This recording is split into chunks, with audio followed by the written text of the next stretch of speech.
नमस्कार दोस्तों। History hub 2.0 by Sunil sir के यूट्यूब चैनल पर आप सभी का स्वागत है।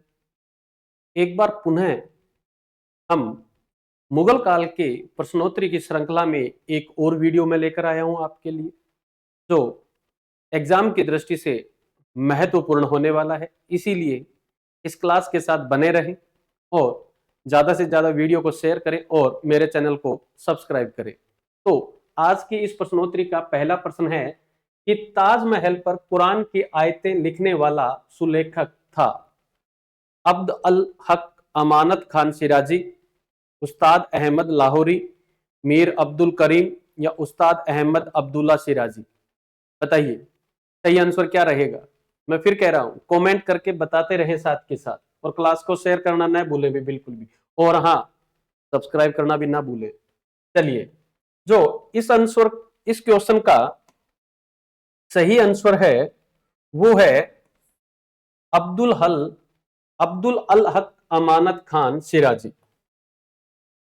ठीक है भी, क्योंकि ताजमहल का निर्माण 1632 से 1648 के बीच में हुआ और शाहजहां के द्वारा बनवाया गया था। शाहजहां की बेगम थी मुमताज। मैं ताज बनावा की दे नहीं, मेरी मुमताज बेवफा है। तो यहां तो देख लो भाई कितनी की बेवफा है। कहते हैं कि इस मुमताज, जो ये मुमताज थी, यह अपने 14वें बच्चे को जन्म देते हुए मर गई थी भी। देख लो भी बेवफा है कि नहीं है। तो भाई साहब के द्वारा, शाहजहां के द्वारा अपनी बेगम मुमताज की याद में यह मकबरा बनवाया गया, ताजमहल का निर्माण करवाया गया था। और इस ताजमहल का जो वास्तुकार है वो है, सॉरी, ये उस्ताद अहमद लाहौरी। उस्ताद अहमद लाहौरी इसका क्या है, वास्तुकार माना जाता है।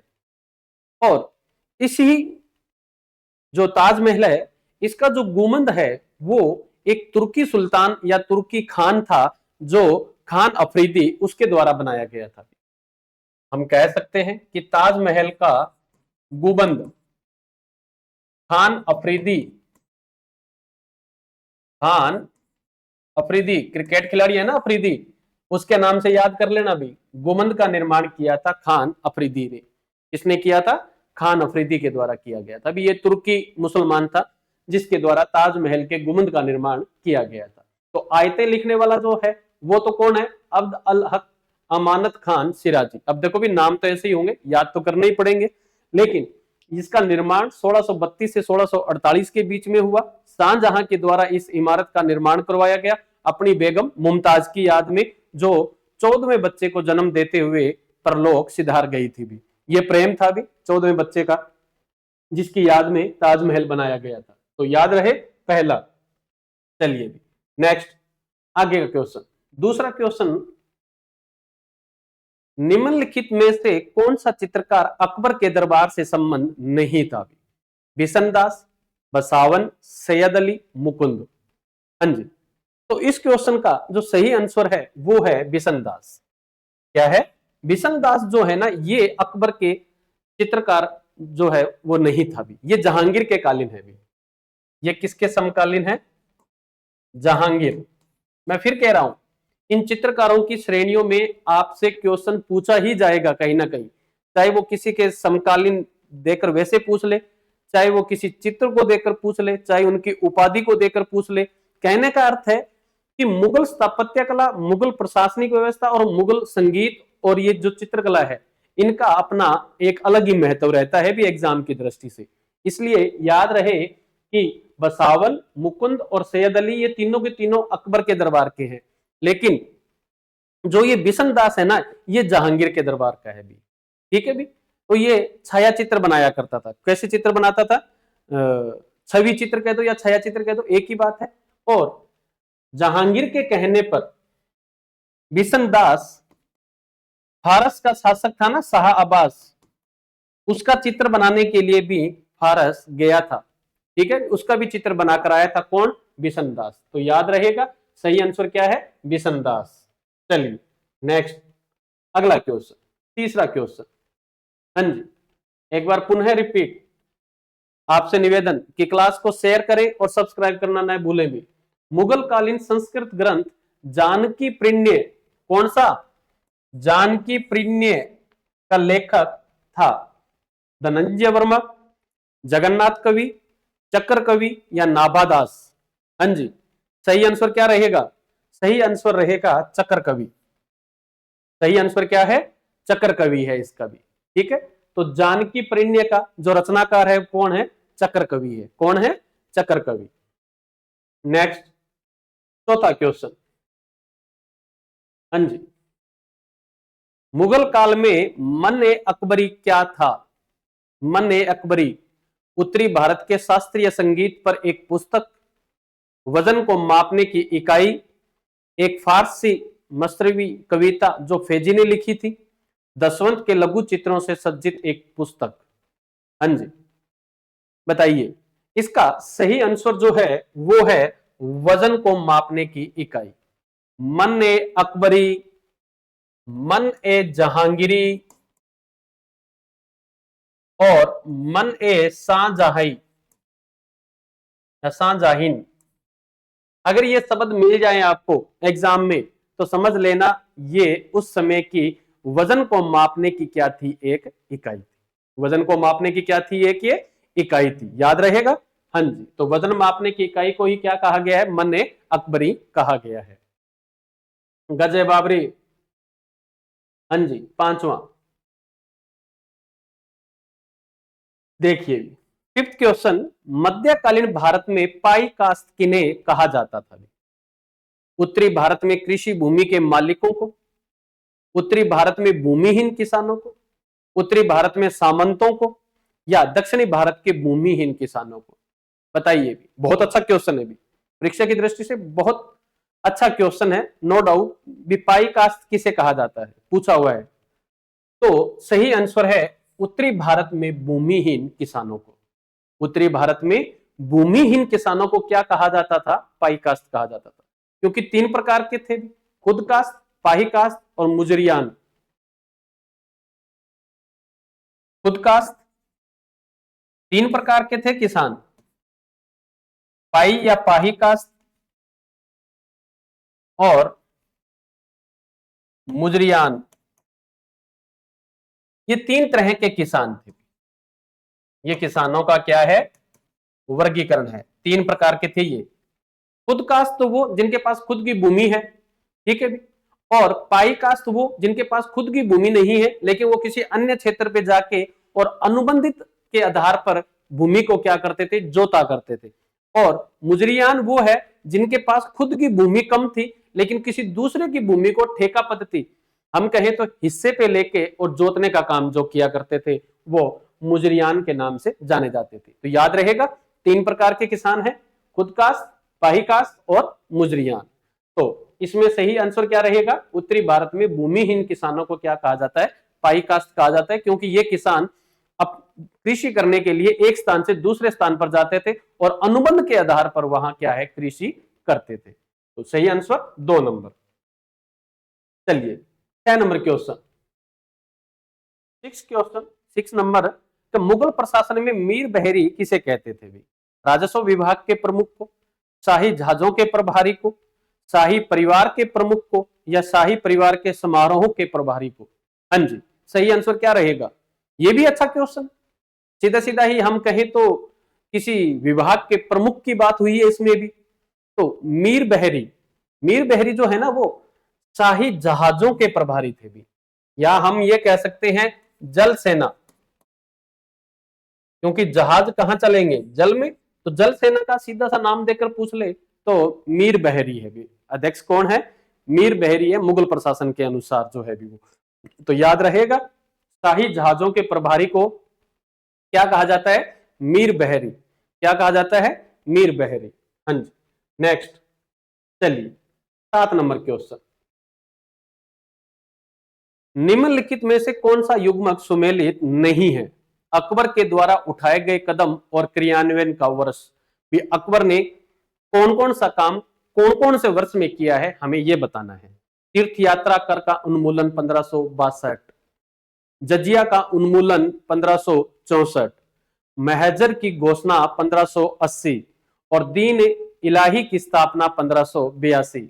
अल्लाहू अकबर जो आप पढ़ते हो ना, हाँ, दीन इलाही 1582, तो हमें बताना है कि इसमें से कौन सा है जो सुमेलित नहीं है। तो इस क्वेश्चन का सही आंसर है तीर्थ यात्रा कर का उन्मूलन, क्योंकि तीर्थ यात्रा कर का उन्मूलन 1562 नहीं है भी, ये कब का है, 1563 ईस्वी का है भी। कब का है, 1563 ईस्वी का है, क्योंकि 1562 में तो अकबर ने यह कहा कि युद्ध के दौरान जो भी बंदी बनाए गए हैं उनको दास बनाने की जो प्रथा थी ना, इस प्रथा पर क्या लगाया गया था, प्रतिबंध लगाया गया था।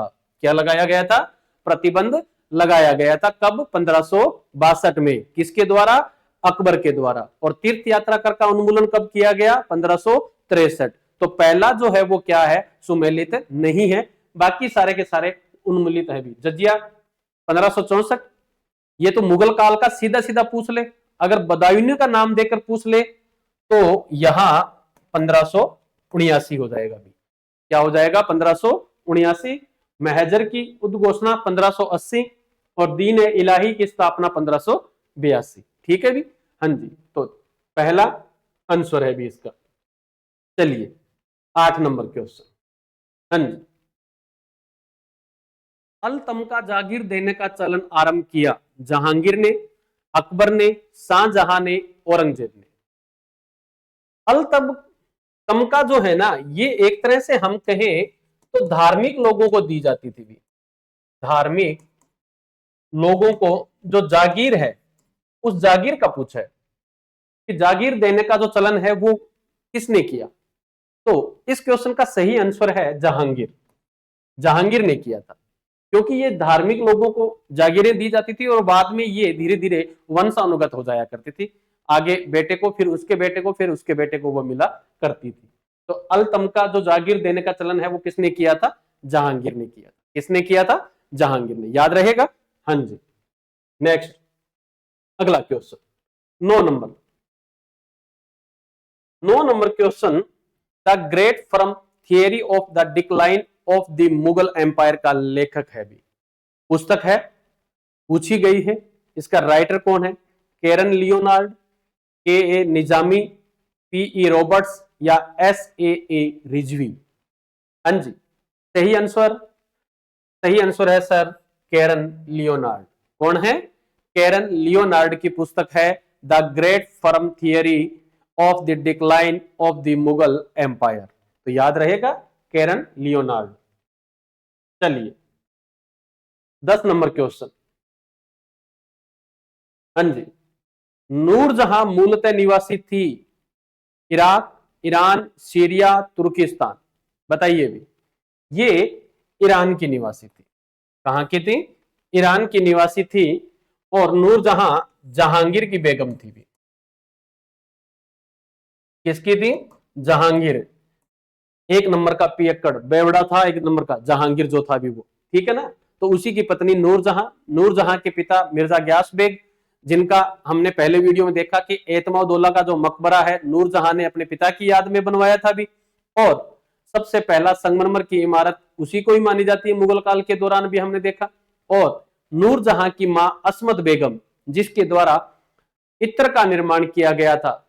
सुभाष उद्यान या दौलत उद्यान जो हम अजमेर के जब चौहान पढ़ते हैं तो वहां हम उन बाग की बात करते हैं, तो वहां के गुलाबों से या वहां के गुलाब के जो फूल हैं उनसे इत्र का निर्माण किया गया था, जो कि आज हम परफ्यूम के रूप में जो यूज करते हैं, सुगंधित एक पदार्थ के रूप में हम जिसका प्रयोग करते हैं, तो वो नूरजहां की मां असमत बेगम का क्या है, आविष्कार माना जाता है भी। तो याद रहेगा, नूरजहां मूलतः कहां की थी, ईरान की थी। कहां की थी, ईरान की। चलिए नेक्स्ट क्वेश्चन 11 नंबर।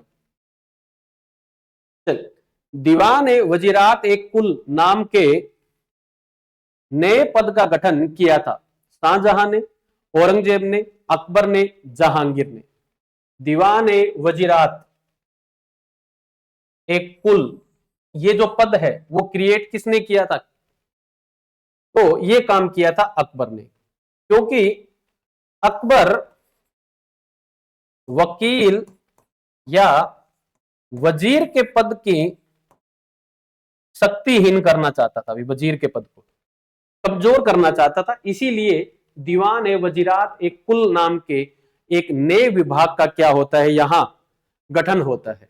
और इसका जो प्रथम अध्यक्ष बनाया गया था वो बनाया गया था मुजफ्फर खान को। किसे बनाया गया था? मुजफ्फर खान को बनाया गया था। किसे बनाया गया? मुजफ्फर खान को बनाया गया था। याद रखना, हो सकता है कि यह भी प्रश्न पूछ लिया जाए कि अकबर के द्वारा दीवान ए वजीरात एक कुल नाम के नए पद पर सबसे पहली नियुक्ति किसकी हुई थी? तो मुजफ्फर खान की हुई थी। किसकी हुई थी? मुजफ्फर खान की। क्यों? क्योंकि वो वकील या वजीर के पद को क्या करना चाहता था? शक्तिहीन करना चाहता था, कमजोर करना चाहता था। क्योंकि अकबर के दरबार में बहराम खान जो था वो बहुत ज्यादा प्रभावशाली व्यक्तित्व वाला प्रश्न हो चुका था, और उसके प्रभुत्व को खत्म करने के लिए ही एक नए विभाग की क्या होती है? स्थापना होती है, जिसे भू राजस्व का प्रधान भी कहा जाता है। ठीक है भी, चलिए next 12 number question. 12 number question, Mughal काल में सुखेत मंडी प्रसिद्ध थी नील उत्पादन केंद्र के रूप में, तांबे की खानों के कारण, तलवार निर्माण केंद्र होने के कारण, या इरी सिलक के कारण। हाँ जी, तो इसका जो सही आंसर है वो है तांबे की खानों के कारण। तांबे की जो खान है वो सुखेत मंडी के अंदर ही बताते हैं, और वो पॉपुलर थे बहुत ज्यादा। तो सर ये सुखेत मंडी है कहां? ये है हिमाचल प्रदेश में। कहां है भी ये? हिमाचल प्रदेश में है भी सुखेत मंडी। और कोई पूछ ले कि कांस्य उद्योग कहां का प्रसिद्ध था, तो बंगाल का था भी। कांस्य उद्योग कहां का फेमस है? हाँ जी, तो बंगाल का। और तांबे की बात करें तो हिमाचल प्रदेश सुखेत मंडी। याद रखेंगे, अच्छा क्वेश्चन है एग्जाम में की दृष्टि से अगर देखा जाए तो। हाँ जी, 13 नंबर क्वेश्चन,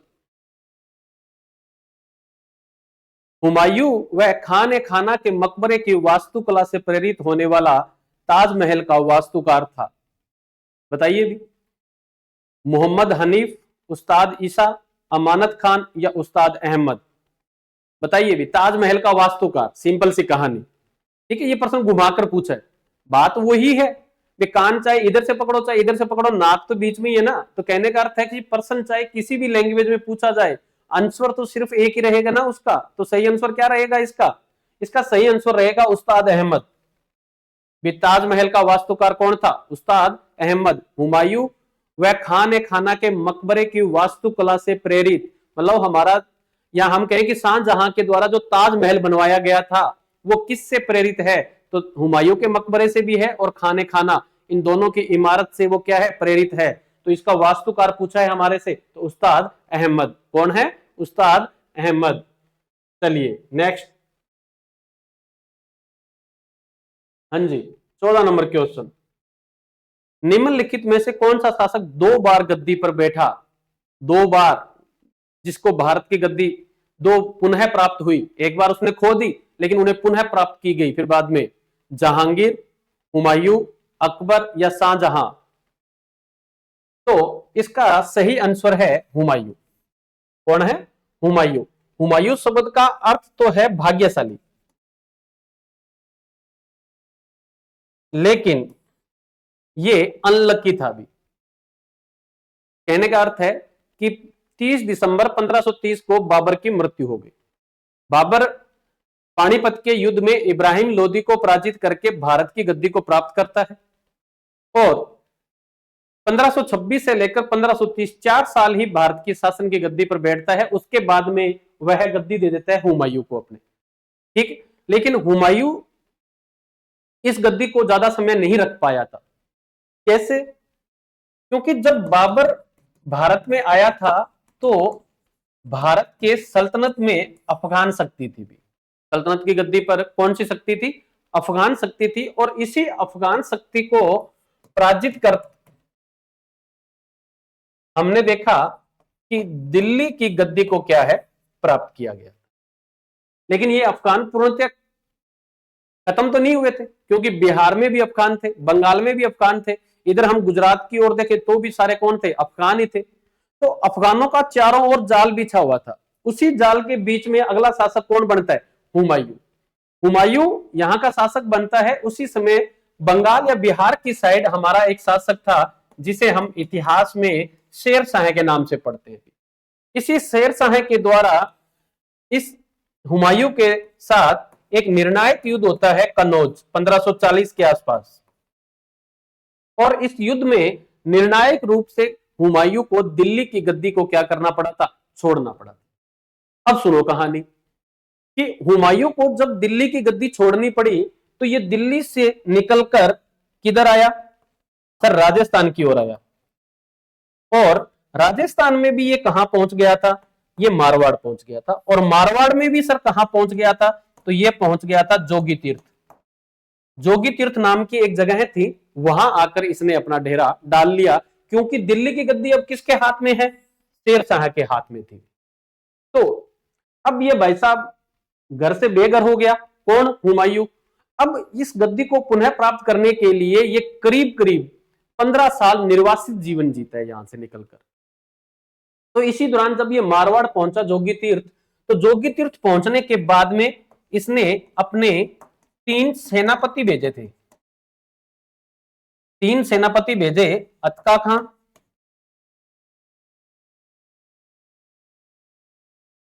मीर सम्मद और रायमल सोनी। इन तीनों सेनापतियों को भेजा गया था मारवाड़ के शासक मालदेव के दरबार। करा तुम जाओ और पूछ के आओ कि हमारे या मेरी कोई सहायता या हमारी कोई सहायता हो सकती है क्या।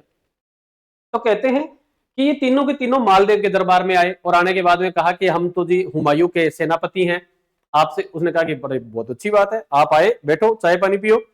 और उन्होंने कहा कि चाय पानी तो बाद में पी लेंगे, पहले जो काम है ना उसकी बात ही कर ली जाए। तो उन्होंने कहा कि बोलो, चलो कोई बात नहीं, तुम्हारे को जब इतनी आग लगी है तो बताओ क्या बात है। तो उन्होंने कहा कि भी दिल्ली सल्तनत की गद्दी पर शेर शाह ने अधिकार कर लिया, कि मुझे मालूम है, आगे बताओ कुछ और। अब हम घर से बेघर हो गए, कि ठीक है। तो अब हमें 2 बातें मुख्य हैं। एक तो ये कि हमारे पास रहने के लिए क्या नहीं है, ठिकाना नहीं है। तो उसने कहा कि इंतजाम हो जाएगा। मैंने थोड़े दिन पहले ही, क्योंकि मालदेव ने कुछ समय पहले ही 1541 के आसपास बीकानेर को जीत लिया था और मेड़ता को भी जीत लिया था।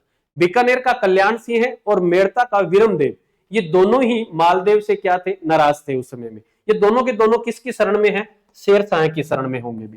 कौन कौन, विरमदेव मेड़ता का और कल्याणमल बीकानेर का। तो मालदेव ने यह कहा कि मैंने कुछ समय पहले ही बीकानेर को जीता है और वहां कुंपा नाम का मेरा एक सेनापति है जो वहां प्रशासक बना हुआ है। आप उसके पास चले जाना और बोल देना कि मालदेव ने भेजा है और ये किला हुमायूं को दे दो, वो दे देगा आपको किला। तो चलो ठीक है। दूसरी बात बताओ, तो दूसरी बात ऐसी है कि हमें शेर शाह सूरी को पराजित करना है। अच्छा, युद्ध करना है, कहां, कि ठीक है, तो युद्ध की तुम तैयारी करो और जिस दिन भी तुम युद्ध करने के लिए जाओ उससे पहले मेरे को एक कॉल कर देना या एक व्हाट्सएप पे मैसेज कर देना, मैं अपनी सेना लेकर आ जाऊंगा। सेनापतियों ने कहा कि साहब शेर शाह, हाँ हाँ सुना हुआ है शेर शाह मेरा नाम, कोई पहली बार नहीं सुना है मैंने आपको कहा ना कि जब भी युद्ध करना हो आप तो बस एक कॉल कर देना, मैं उसी कॉल के साथ आ जाऊंगा। ठीक है। और साहब बहुत बहुत धन्यवाद आपका, इसी में ही हम सब कुछ आदर भाव सत्कार समझ लेंगे। तो जब ये जाने लगे तीनों सेनापति, तो इनको कहा कि रुको, तुम जाते जाते यहां से ड्राई फ्रूट की बोरियां हैं, इनको भी साथ लेके जाओ। अब ये तीनों सेनापति जब वापस हुमायूं के पास आए और आने के बाद में जब उन्होंने कहा कि कितना भला आदमी है, इतने अच्छे से बात की उसने, हमारे को इतनी मान इज्जत और शोहरत दी, क्योंकि पचने वाली थोड़ी ना थी। तो इन्होंने कहा, हुमायूं ने कहा कि ये सारी बातें बाद में वरना जो तुम्हें जिस काम के लिए भेजा गया वो काम तुमने किया नहीं किया उसके बारे में बताओ ना पहले। साहब सब कुछ सेटलमेंट करके आए हैं हम। अच्छा, और उन्होंने तो आपके लिए ड्राई फ्रूट की बोरियां भेजी है। हुमायूं ने बोला कि बातें बाद में सुनेंगे, पहले ये ड्राई फ्रूट दो रहे मुझे खाने के लिए, काफी दिन से सूखे रोट खा खा के मेरा गला छिल गया है यहाँ से पूर्णतः। तो कहते हैं कि इन तीनों ने बताया कि हमारे को रहने के लिए बीकानेर दे दिया है। हुमायूं ने कहा कि वेरी गुड, बहुत बढ़िया। और और मालदीव के प्रति हमारी सहायता देने का वचन दे दिया है। चलो ठीक है भी, कहा कि बहुत अच्छी बात है, जिस काम के लिए गए उस काम में हमें सफलता मिली, और हमें क्या चाहिए? क्या नहीं, एक और बात है जो हमें विचलित कर रही है, क्या?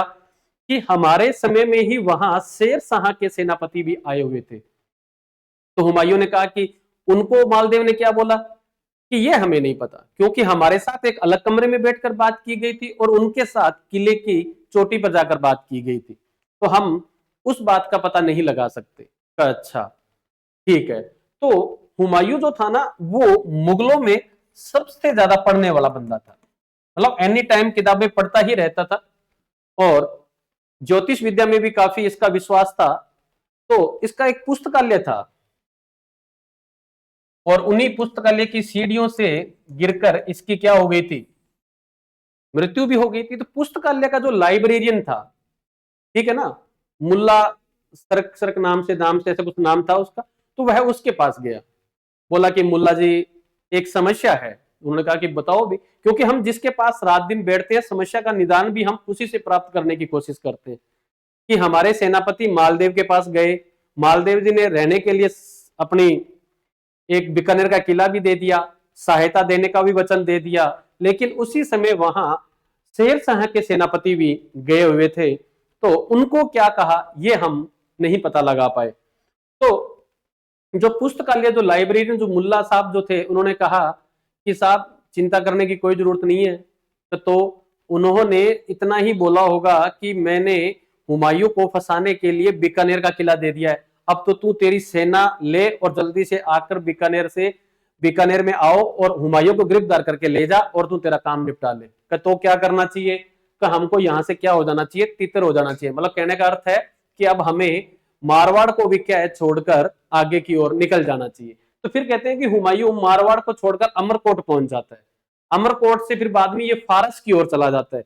फिर वहां काफी समय 15 साल तक वह घूम घूम कर लास्ट में 1555 में मच्छीवाड़ा के युद्ध के दौरान ये सिकंदर शाह यहाँ जो शासक जो थे उनको पराजित करते हुए ये पुनः एक बार दिल्ली की गद्दी को क्या करता है? प्राप्त करता है। तो 1555 तक, कहने का अर्थ है कि 15 साल ये यहां से क्या है? निर्वासित जीवन जीता है। इसीलिए दिल्ली की गद्दी पर हुमायूं जो है वो 2 बार क्या है? विराजित होता है। तो याद रहेगा भी कहानी, ठीक है। नेक्स्ट चलो, अगला question, 15 number question. 15 number question, निम्नलिखित को सुमेलित कीजिए। एक तरफ हमारे को लेखक है, दूसरी साइड में हमारे क्या है? ग्रंथ है। बदायूनी का ग्रंथ कौन सा होगा? मोतमीद खान का कौन है? लाहौरी का कौन सा है? और अहमद यादगार का कौन सा है? तो बदायूनी का जो ग्रंथ है वो तो है मुंतकफ उल तवारीख, मुंतकफ उल उत तवारीख। मोतमीद खान का इकबालनामा जहांगीरी, लाहौरी का बादशाहनामा, और अहमद यादगार का तारीख शाही। तो कहने का अर्थ है कि सर उल्टा काम कर गया, डी, सी, बी और ए। तो बदायूनी का ग्रंथ मुंतकफ उल तवारीख, मोतमिद खान का इकबालनामा जहांगीरी, लाहौरी का बादशाहनामा और अहमद यादगार का तारीख शाही। तो याद रहेगा भी। हाँ जी। तो सही आंसर रहेगा इसमें पहला ही, पहले का डी, दूसरे का सी, तीसरे का बी और चौथे का ए। पहला ऑप्शन क्या करेगा? काम करेगा भी इसमें। हाँ जी। 16 नंबर क्वेश्चन, निम्नलिखित चित्रकारों में से जहांगीर ने किसे नादर उज जमा की उपाधि प्रदान की थी? अब्बुल हसन, मंसूर, बिशनदास, मनोहर। हाँ जी। तो ये उपाधि दी गई थी अब्बुल हसन को। किसी दी गई थी? अब्बुल हसन को दी गई थी, जिसने जहांगीरी जो ग्रंथ है उसके मुख्य पृष्ठ का चित्र बनाया था, और एक संत पोल है टोंडर टोडर, उसका भी क्या है? चित्र इन्हीं के द्वारा ही बनाया गया था। तो ये उपाधि किसकी है? अब्बुल हसन की है। याद रहेगा भी। हाँ जी। 17 नंबर क्वेश्चन,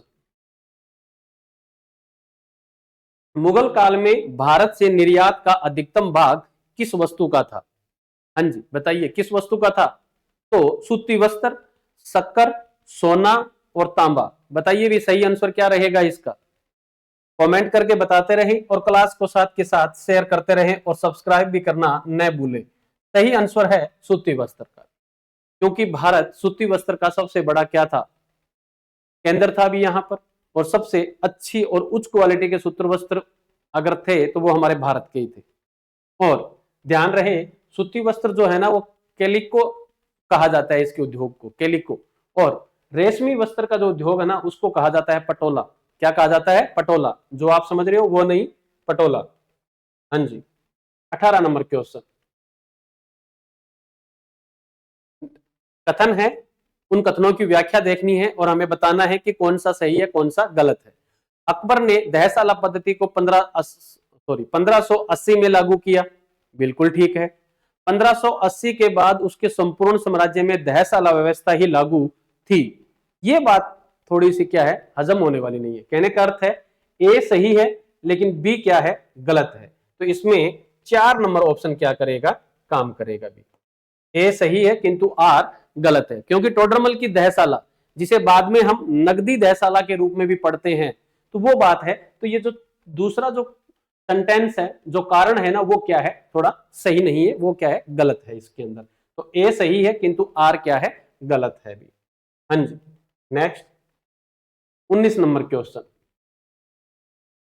चलिए, दारा शिकोह ने किस शीर्षक के अंतर्गत उपनिषदों का फारसी में अनुवाद किया? अल फिरिस्त, सीरर ए अकबर, मजम उल बहरीन, किताब उल बयां, किताब अल बयां। हाँ जी। तो इस क्वेश्चन का सही आंसर है सीरर ए अकबर, क्योंकि दारा शिकोह जो था ना वो बहुत ही मतलब वो भी पढ़ने वाला ही व्यक्ति था मुगल काल के अंदर, हम देखें तो भी इसने हमारे 52 उपनिषदों का सीरर ए अकबर के नाम से फारसी भाषा में क्या है, अनुवाद किया था संस्कृत ग्रंथों का, तो जिन्हें हम सीरर ए अकबर के नाम से जानते हैं। तो सही आंसर क्या रहेगा, सीरर ए अकबर। 20 नंबर क्वेश्चन, हाँ जी, मुगल काल में सर्वप्रथम किस शहर में अंग्रेजों ने अपने कारखाने स्थापित किए? मुगल काल की बात हो रही है, सीधा सीधा नहीं पूछा, मुगल काल में सर्वप्रथम किस शहर में अंग्रेजों ने अपने कारखाने स्थापित किए? मद्रास, कोलकाता, मुंबई, सूरत। हाँ जी। सही आंसर क्या रहेगा, इसका सही आंसर रहेगा सूरत। कहां स्थापित किए थे? सूरत में अंग्रेजों के द्वारा कारखाने की स्थापना की गई थी। चलिए जी, हो गया भी इसका भी। नेक्स्ट, चलिए, हाँ जी, इतने क्वेश्चन थे। कैसी लगी वीडियो कमेंट करके जरूर बताएं और क्लास को ज्यादा से ज्यादा शेयर करें और सब्सक्राइब भी करना न भूलें। धन्यवाद। जय हिंद, जय भारत।